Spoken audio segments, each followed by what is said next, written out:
Aaron, I got to tell you, we're going to go ahead and stipulate to Jim Comey's probity. Nobody's going to question his honor and his character.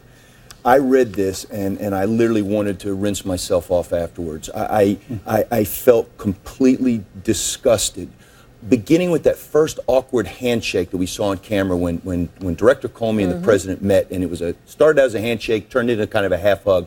You could tell, it was palpable how uncomfortable Director Comey was.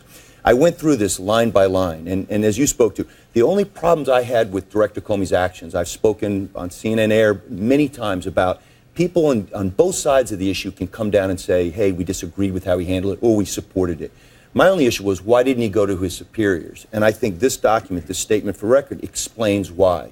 He knew that Attorney General Sessions had to recuse himself. He knew that the folks that were at the head of the Department of Justice at the time were only going to be there for a short period of time.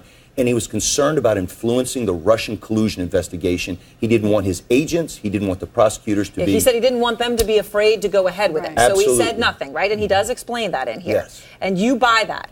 I do. I do buy that, only because as you look through this document, this statement for the record, and as David pointed out, this is uncommon for this to be released before he testifies tomorrow. This is a testimonial document.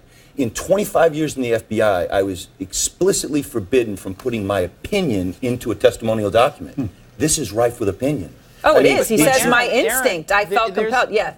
There's another point here. Yes. Is that he did go to his superior at one point. He goes to Attorney General Sessions and says, don't let me alone in the room. Right. And remember, the February 14th meeting, the weirdness of that is that he excuses Vice President Pence, Attorney General Sessions from the room. Talk about consciousness of guilt.